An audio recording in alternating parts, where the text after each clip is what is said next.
All right, we're going to talk about developing good study habits today. We're going to learn how to think about your career and your life goals. We're going to explain how to develop good study habits. That's going to be the enabling objective. Preparing for an exam at the last minute. I'm going to kind of coach you through these so that we can keep things moving along. Feel free to answer at will, but I'm not going to wait for you to answer before I move on. So, fortunately, this is not for testing or grading purposes, but I do need to make sure that people are paying attention. So, preparing for an exam at the last minute. What is that called? Cramming. That is correct. All right. Focused, conscious activity. Is that hearing, cramming, or listening? A focused or conscious activity. Some could even say it is, well, focused, conscious activity. What would it be? Listening. That's right, because hearing is a passive thing, right? Okay, continuous, unfocused, and unconscious. Some would consider it passive. What's the answer? Hearing. It's kind of like anybody here listen to Nirvana? Band Nirvana? What was their breakout hit? What was it called? Anybody remember? Anybody remember? Name of the song was "Smells Like Teen Spirit." But you never knew what the guy was saying, you know? Well, particularly in the chorus, all right? So, but it didn't stop me from rocking out to it. Was I hearing or was I listening? I was hearing. That's right. So same thing too when I listened to Yellow Ledbetter by Pearl Jam. I have no idea what that guy's talking, what he's saying. So, but and I hear it and I like it, but I don't know it. All right. Preparing for an exam at the last minute. Listening is focused, conscious activity, and hearing is continuous, unfocused, and unconscious. All right, 2 to 3 things that you do to study for a big test. Raise your hand, tell me. Yes. Review all the materials you are given. Anybody else? What'd you say? Rainey, did you have something to say? Okay. Anybody else? You ever see one of those people that just absorb stuff and they don't have to study? I'm like that in math. That's it. See, I'm not that way in math. I have to practice over and over. I got to practice math over and over again in order to get good at it. Huh? You don't study? See, people like you make me really mad. But I will tell you this. I'm going to tell you this. It does catch up to you. So my son Trey was that way in high school, and he could listen to a lesson and he could absorb stuff and he could take the test and he'd do real well on it. But once Trey got to college, it wasn't so easy anymore. It really wasn't. He actually had to do some active study, and he didn't do as well. And he also didn't enjoy it as much either. So, all right, what place is your best place to study? You can answer it with a clicker if you want, but you don't study? You should study. Huh? Okay. So you like to study in the library?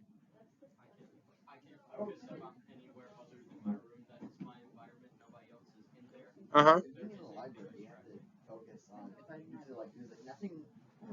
There's nothing to distract you, but at the same time, it feels like Y'all know what happens to me if I go to a library and I go into a study space? I go to sleep. If I am reading somewhere, I usually have to read somewhere where there's a little bit of stimulation and activity that's going on. When I was doing my master's degree, I would study at Starbucks. The Starbucks in North Augusta was my second home. I had a membership thing. I would get the thing punched every time, and where I was racking up points, and it had enough distraction that it kept me sharp. It kept me awake, and I was able to read and to do okay. Also liked too. They also had some cool music too. That's where I discovered Casey Musgraves and all that stuff. I heard a couple of songs from her Golden Hour record, and I was like, man, this is awesome. I don't know who this is. So I'd Shazam it, and then I'd come back later and I'd go listen to them on Spotify and that kind of thing. So But now I actually have, I've got my own room. I have a man cave that's also my office, and that's where I study. And I'll show you pictures of that later. Yeah. If I try to study in my room or anywhere else that's not in my house, Yeah. then I cannot study because I have to have somebody tell me to get back on studying because I have ADHD. Okay. Oh, hey, what's your squirrel over there? Oh, I can't see it. Yeah. Yeah. Forgot what I was going to say. Okay. If you think about it, let me know. All right. When you start studying, you should start with the easiest subject and work towards the hardest. Is that true or false? It's false. Well, it's false. For some people, though, it is true. All right. So, like, for instance, if you've got people that are, if you're the type of person who gets overwhelmed very easily, sometimes it's better to just accomplish a few tasks. So to do the easiest tasks first so that you've got something done. You can say that you got something done, and it makes it easier to work on the harder stuff. So, all right. It should be clear that finishing high school is essential to getting a good job and enjoying a successful career. Ben Carson, Dr. Ben Carson, who used to be the Health and Human Services Secretary in the last administration, he had 3 things that he put out that were really solid advice for avoiding poverty. He said the first one is finish high school. The second one is don't have children until you're married. And then the third one was start working. Work, even if it doesn't make a lot of money, it will open up doors for you to make more money as you go. And so things like that will help you to avoid poverty. It changes the way you think about yourself and about other people, and it stimulates you to do your best. 4 things will help you succeed in high school. Learn good study habits, manage your time, become skilled in test taking and listening and taking notes. When you study, you reinforce the material presented in your classes by reviewing notes from class and the textbook, working some exercises or problems. So why do you do homework?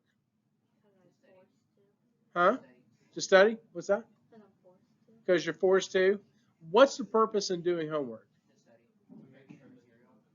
Okay, to study and what? Make sure you know the material. What's another name for it? What would we call that? Like if it was if you were working on getting better at at playing piano, or you were working at getting better at playing football. Practice. That's what homework is. So you learn it in school, you learn it in class, and then you go home and you practice it, whether it be math or English or whatever. You take it home and you practice it until you master the material, and then the grades come after that. But remember that grades are only a way to quantify what you know, okay, or what you think you know. If you cheat, can you get good grades? Yeah, you can, but will you know it? No, you won't.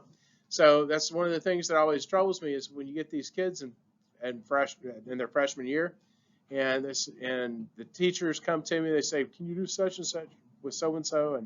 And I say, "All right, what you want me to do? Please talk to him." So I'll talk to him. And then what'll happen is he'll say, "I don't really care. I'm just going to go in the military after I graduate." No, you're not. The reason why you're not going to go in the military after you graduate is because you're not learning anything in school. You have to learn in order to be able to take the ASVAB test and do well enough to gain entrance into the military. A lot of people don't think about that because they think about that far in front of their faces. Okay. All right. This also makes the material your own and helps you achieve better grades. Remember the grades. Grades are important, but remember that grades only quantify what you know if you learned it, if you obtained those grades legitimately. So it's important to master the lesson first, then keep up, since most classes start easy and get harder. Studying can actually be interesting and enjoyable, not hard or boring. Well, it's interesting and enjoyable for some people. Okay, I'm not going to candy coat it for you and say, "Oh, school is fun. Studying is fun and enjoyable." There are some people that really enjoy studying. We call those professional students. My myself would be if she could do it, she would be a professional student. She loves learning. She loves going to college. That's her bag. It's, more power to her. I go because how I didn't have to have a master's degree. But what do you think kept me working on that master's degree, even if I didn't have to have it? Money. Money. What about money? The more education you have, the more likely job you're going to get, where you get more money. Sometimes that's true, but that was not the case in my point. But it is money. It doesn't make sense because they say the more education you have, the more money you get. What about teachers? They don't hardly get enough money. That's true. So there, a lot of it has to do with what the intangibles are, the things that the other benefits that do. I mean, let's face it, teachers don't get paid a whole lot of money, but they love doing what they do. And so, I mean, I've been doing this for 10 years. There are some years I don't enjoy doing what I'm doing, but there are some years that I do enjoy doing it. But I do the same thing every year. So, some years are good, some years are bad. A lot of it just depends on the class, that type of thing. But in answer to money, it's because I paid out of my own pocket to do this master's degree. And so I was determined to finish it because I had paid for it. You can't get So, money back, can you? nope. No, you can't. Yes, ma'am. How do you feel about this year so far? Huh? How do you feel about this year so far? That is a good question, and I'll answer it offline. So I'll answer it when I'm done with this. Okay. So, all right, some places to study: library, home, school, or studying with friends. Sometimes there's no best place to study. You study with what works for you. Okay. I'm not a library guy. I don't like studying at home. I have no problem writing papers at home. In fact, I have to write papers at home because I usually have, like when I was writing these big research papers in college for my master's degree, I had books everywhere. I had books, I had a big screen here, I had a smaller screen here. I was writing papers, 12, 14-page research papers, with 20, anywhere between 12 and 20 sources that I'd have to cite and all that other stuff. So, I can write at home, but I can't write anywhere else. But I read better if I'm at Starbucks or Stone or something like that. So, all right, what makes a good study space? Good lighting, seating with writing space and study materials organized nearby, a place with few interruptions and no distractions. The library. It's a quiet atmosphere, and some people study better there. I do not. I go to sleep unless I'm with friends, but then I get distracted because I'm with friends. Studying at home is an okay option. All right. But the thing is you have to be careful that it's not too relaxing. Okay. You want the circumstances to be such that it keeps you sharp and helps you to learn and keeps you free from distraction. And then studying with friends can be productive if you're studying the same thing. And then also too, if you're not gossiping or it doesn't deteriorate into video games or other stuff. Hey, can you help me do my homework? Yeah, sure. 10 seconds later, Yeah. go home. Yeah, I don't study. I didn't study with friends, except for when I was in submarine independent duty corpsman school. I had two friends that I did go study with, and there was a Starbucks at a hotel close by, and we would go and meet there, and we would get together. We had the same place, and we would sit there and we would study and just quiz each other. So that was legitimate study. That was good study with friends, but it wouldn't have worked if we were over at one of them's house with their kids running around and things like that. It just wouldn't have been helpful. So you figured out the best time for you to study and set up a regular study time. This may be right after school or in the evening after supper. But you need to make a habit of it. If it's a big project like a term paper or a science project, you need to space things out. Take a calendar and figure out when you're going to do certain segments. When I was working on a research paper in grad school, I would, let's say within the second week, they wanted to know what your topic was going to be. And so I'd have to produce a topic and a thesis statement and an outline. And then a couple of weeks later, I'd have to give them maybe the first half of my paper. The couple more weeks later, then I'd have to give them the completed rough draft, and then by the eighth week, I'd be turning in the whole research paper. So you have to plan it all out and put it into bite-sized pieces. Otherwise, you're going to get overwhelmed. Take breaks during long study sessions. Don't spend all your time on one subject. begin with the most boring or hardest subject and work towards the easiest one. Unless you're the kind of person who gets despondent with big tasks and you get overwhelmed. Like I said, sometimes it's just easier to do a couple of easy topics, get a couple of things done, so you can say you got something done, and then start tackling the heavy stuff. Okay. Keep a schedule for at least a week and be sure to include time for sleep, recreation, exercise, food, and friends. This is information that's more applicable for college because you're more autonomous. But right now in high school, you got people telling you what to do, and your parents will tell you when you're supposed to study and that type of thing. So you need to make the best of that situation. Graduating from high school is what to getting a good job and enjoying a successful career? What do you think it is? Is it somewhat important, not important, essential, or an option? Huh? It is essential. Yep. All right. Which of the following are characteristics of a good study space? Good lighting, study materials organized nearby, a place with few interruptions. Wait, what do you think? Is it all of them? Yeah. Good. All right, 2 study methods that will help you digest information in your textbooks. I don't like any of this because it's just too complicated. However, I'm going to provide it for you anyway because it might mean something to you. It doesn't for me, but it might do something for you. All right, the OK4R and the PQRST. So for OK4R is overview, key ideas, read, recall, reflect, and review. PQRST is preview, question, read, state, and test. So let's go over those. All right, the overview, you read the title, the introduction, summary paragraphs. Okay, you can see that. There's the title, there's the introduction, okay, and summary paragraphs. And then you also look at the conclusion as well to see how it gets all wrapped up. And then after that, you'll go ahead and you'll start looking for key ideas in your reading. Okay, skim for key ideas, review italics or bold, and notice pictures and charts. Pictures and charts. You're going to take a look at those things. You'll read the entire assignment. Read the whole shooting match. All right, don't just look for the answers to the questions. You're not learning it. So read it and then go back and look for the answers to the questions. And then recall, close the book and think through the main points.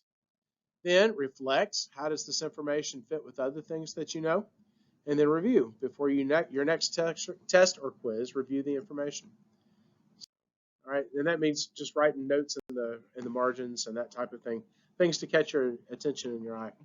All right, so here they are. OK4R. PQRST, you preview. You'll glance through to get the main points with no details yet. Looking for main points. Then you'll question things. What questions form in your mind as you do the review, and then review the questions. Reviewing questions are a good clue. So you'll write questions as you're doing that brief overview. Okay, that preview. Then read. You'll read the entire assignment, concentrating on your thoughts. Okay, and then you'll state. You'll say aloud or write out what you've read in your own words. And then test yourself. All right, so PQRST.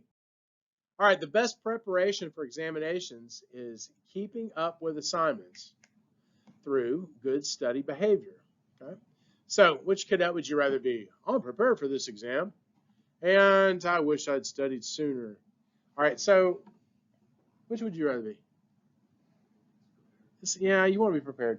I don't like this little cartoonish. You know, the funny thing of it is it's always the guy that, I wish I'd started studying sooner, looks like a bag of rags. You know, looks like the kind of guy that you would be that's gonna flunk the personnel inspection. So anyway, I'm not saying it's always that way, but in most cases it is. All right, exam preparation. Effective exam preparation requires study, regular study, keeping up with your assignments. Excuse me. Don't let them snowball. Keep in charge. Keep on top of them. Anticipate your teacher's questions, and review emphasized class discussions. All right. Ineffectiveness, cramming, or excessive worrying.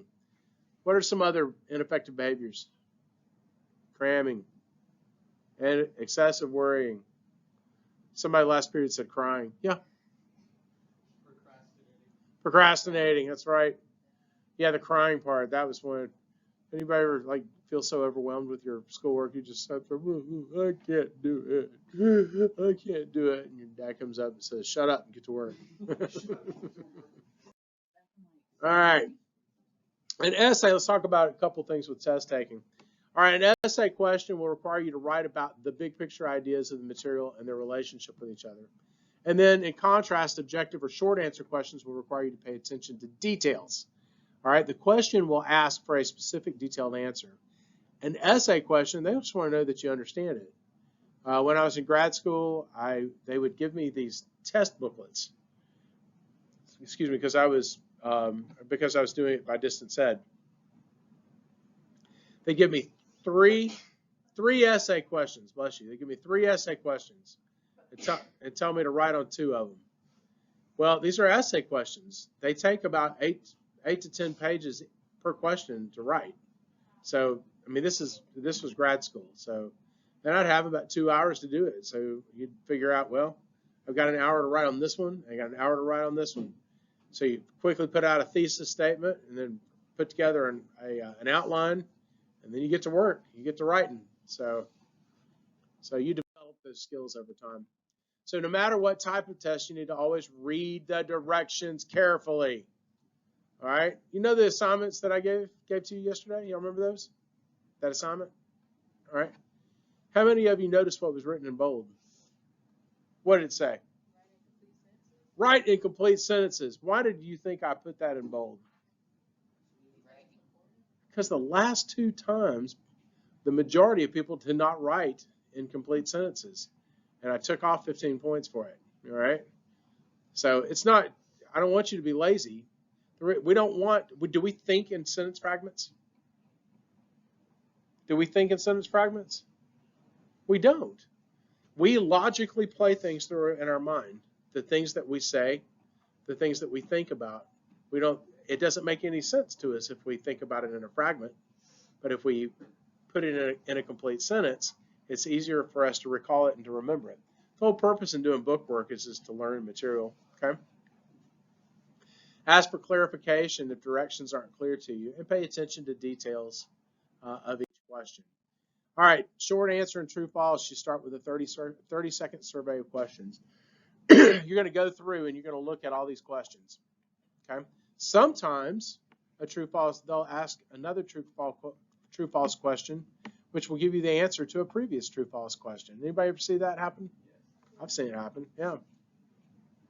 So that's the reason why you want a 30-second survey of questions. Then pay attention to details. Is there a penalty for guessing?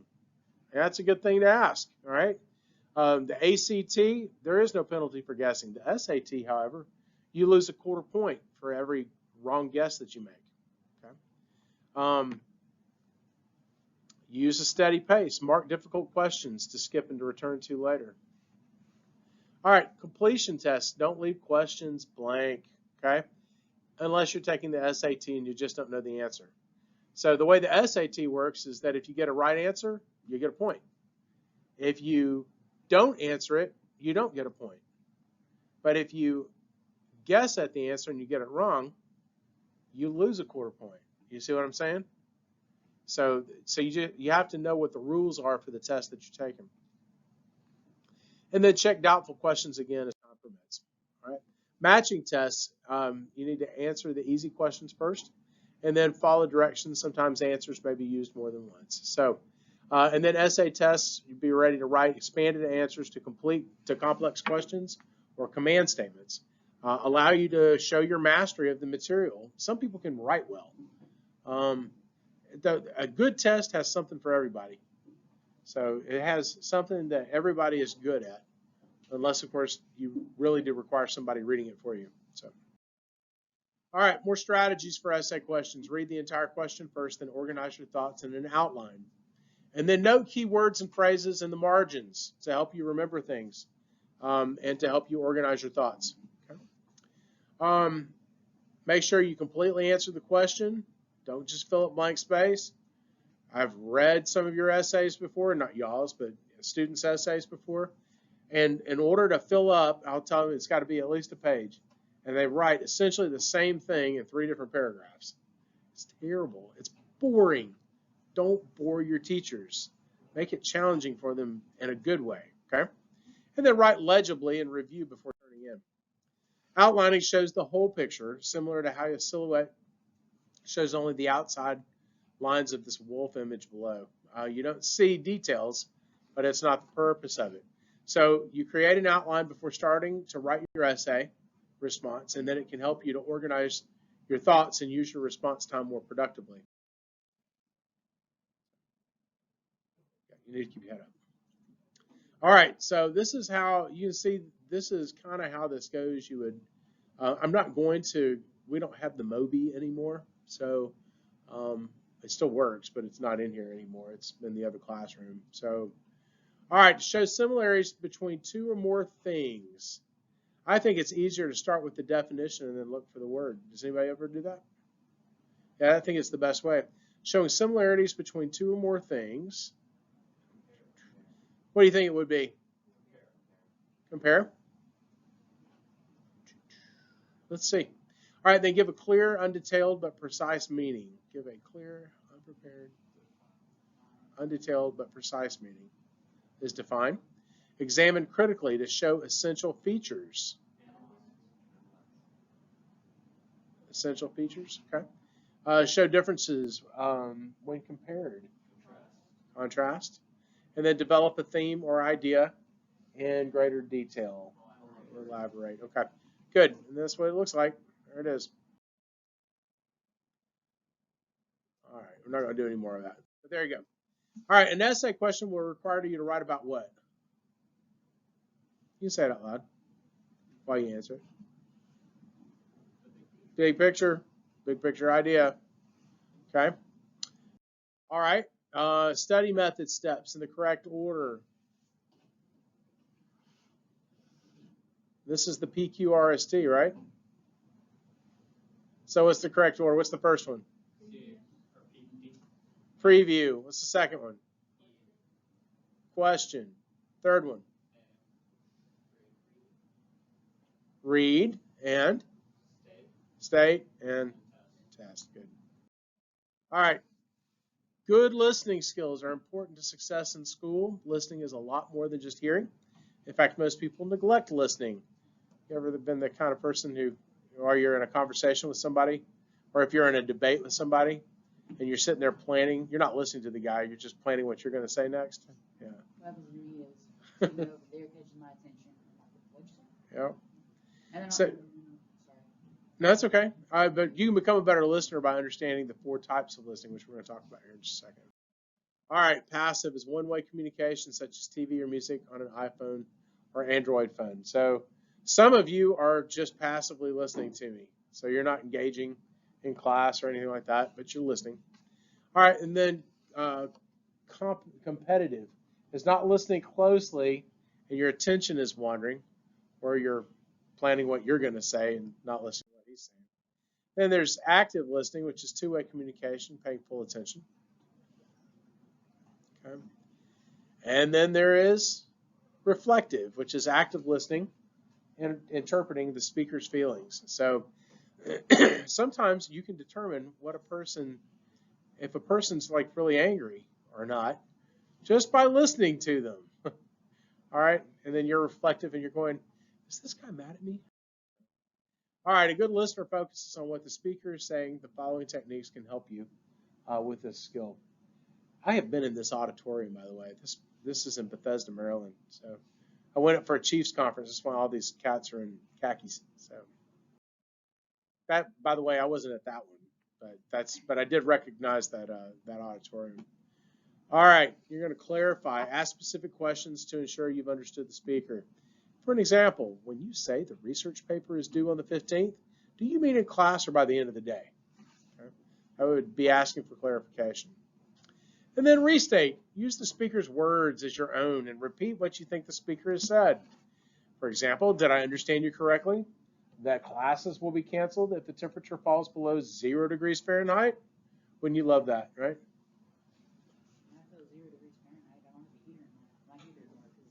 That'd be freaking cold, right? And then acknowledge. Let the speaker know you've understood the message and that you appreciate his point of view. I appreciate the fact that you can't attend every meeting. I realize that you live much farther from school than most students do. However, that's not an excuse for not participating fully in the rest of the group. Did I just add something to that? Yes, I did. Were you actively listening? Some of you weren't. Summarize. Touch on the main ideas or conclusions, not each individual point. Set the tone for the next subject. Okay, we've agreed that I'll work your shift on Thursday evening, and you'll work mine on Friday morning, right? Right. And then they no-show you, and then you both get in trouble. So. All right, frame the question. You present information in a neutral way. You can then find areas of agreement on which to focus, and this helps shape the conversation. So, I can see your point that we need new team equipment, but we don't get it. Well, we won't get it soon. Do you think we can make better use of what we've already got? Okay. Also, too, you can do that in, like, if you are in a conversation with somebody and you have disagreeing viewpoints. So, you ever been in one of those before? But they want you to be involved, but they want to hear themselves talk. Sometimes it's a dialogue, sometimes it's not. A few years ago, I went for a job interview, and then I decided, you know what, I got the rest of the afternoon off. I'm going to go to the pizza joint. I'm going to get a couple of slices of pizza and some beer. So I went over there, and I sat at the bar. I was by myself. And this other guy comes in, and he's a tennis instructor. I'm like, how nice is that? You do that for a living and be a tennis instructor. Well, there's a lot of things, though, that he really, well, anyway, I'm not going to talk about him necessarily, but we had a dialogue. We clearly disagreed politically on a lot of things. We did. But we had a dialogue, and we let each other speak. We asked important questions. I could tell he would get irritated sometimes because he didn't like my answers. But he knew that I was respecting his point of view, and which compelled him to be respectful of my point of view too. So, and in the end, we shook hands and said maybe we'll see each other again. All right, note-taking tips. The goal is to write down highlights to help you remember what was covered. Don't try to capture every word. Do use keywords, phrases, and diagrams, and do use arrows and bullet points. Okay. Be sure to review your notes soon after class while it's still fresh in your head. That's why we do homework. Okay. You go home, you review your notes, and then you start working the problems. Okay. Because remember that homework is practice. Homework is practice. So here's an example for note-taking. Some differences between the Greeks and Romans were that Greeks were a philosophic and poetic culture, whereas the Romans were a practical and engineering culture. So these are the highlights. Greeks, philosophical, poetic. Romans, practical, engineering. Just the highlights. All right, the first Navy Junior Reserve Officers Training Corps program began in 1966 and has grown to over 620 programs today. These programs are a joint partnership between the local school district and the U.S. Navy. NJROTC began in 1966, greater than 620 programs, local school plus Navy. You'll see how that's set up? So, and if you pay attention in class, these simple notes will jog your memory about what you went over.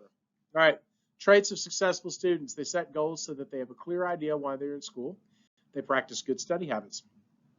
They manage their time instead of randomly doing things.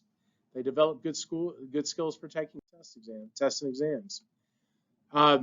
They set both long-term and short-term goals, which can help you achieve anything in life.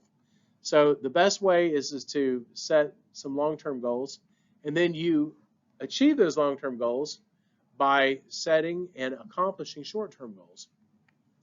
It's not too early to start thinking about your life after high school, whether you'll go to college or take another path. Skills learned in NJROTC can definitely help you build a satisfying career. So setting both what and what goals can help you achieve anything in life. What are they? Short-term and long-term, right? Okay, good. All right, which of the following are traits of successful students? They study at random times. They develop good skills for taking tests. They leave studying to the last minute. And they set goals. What are the answers? B and D. That's correct. B and D. Good. All right, 2 to 3 things that successful students do to study effectively. What do you think you've learned? What's something you would do?